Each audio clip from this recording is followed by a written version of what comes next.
नमस्कार दोस्तों, हम आपको इस वीडियो में सोमवती अमावस्या की कथा सुना रहे हैं। एक गरीब ब्राह्मण परिवार था। उस परिवार में पति पत्नी एवं उसकी एक पुत्री भी थी। उनकी पुत्री समय के गुजरने के साथ साथ धीरे धीरे बड़ी होने लगी। उसी पुत्री ने बढ़ती उम्र के साथ सभी स्त्रियोचित सगुनों का विकास हो रहा था।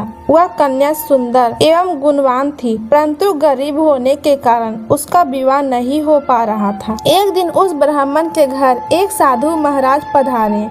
साधु उस कन्या के सेवा भाव से अत्यधिक प्रसन्न हुए। कन्या को लंबी आयु का आशीर्वाद देते हुए साधु ने कहा कि इस कन्या के हाथ में विवाह योग रेखा नहीं है। तब ब्राह्मण दंपति ने साधु से इसका उपाय पूछा। कन्या ऐसा क्या करे कि उसके हाथ में विवाह योग बन जाए। साधु महाराज ने कुछ देर विचार करने के पश्चात अपनी अंतर्दृष्टि में ध्यान करके बताया कि कुछ ही दूरी पर एक गांव में सोना नाम की एक धोबिन महिला अपने बेटे और बहू के साथ रहती है, जो बहुत ही आचार विचार एवं संस्कार प्रसन्न तथा पति परायण है। यदि यह सुकन्या उस धोबिन की सेवा करे और वह महिला इसकी शादी अपनी मांग का सिंदूर लगा दे तथा उसके बाद इस कन्या का विवाह हो जाए, तो इस कन्या का वैध योग मिट सकता है। साधु ने यह बताया कि वह महिला कहीं बाहर आती जाती नहीं है। यह बात सुनकर ब्राह्मणी ने अपनी बेटी से धोबिन की सेवा करने का प्रस्ताव रखा।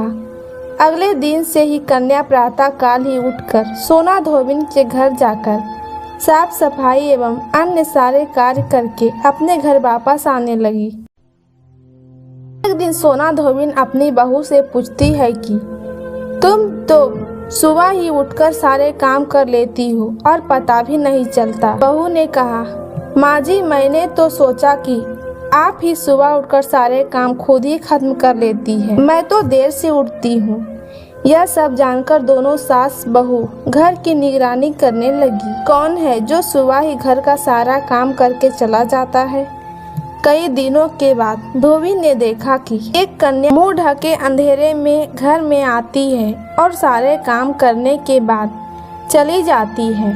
जब वह जाने लगी तो सोना धोबिन उसके पैरों पर गिर पड़ी। पूछने लगी कि आप कौन हैं और इस तरह छुपकर मेरे घर की चाकरी करती है। कन्या ने साधु द्वारा कही गई सारी बात बताई। सोना धोबिन पति परायण थी, अतः उसमें तेज था।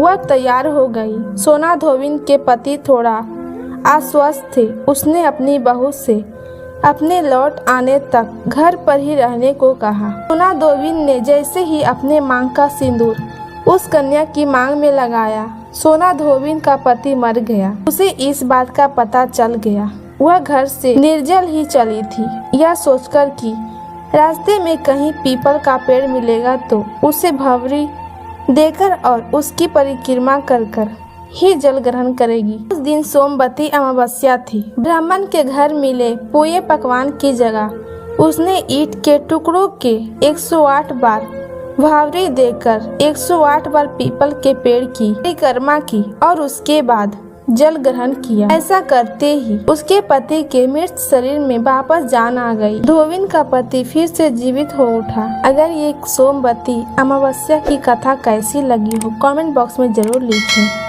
और मेरे चैनल पर नए हैं तो चैनल को लाइक सब्सक्राइब शेयर जरूर करें।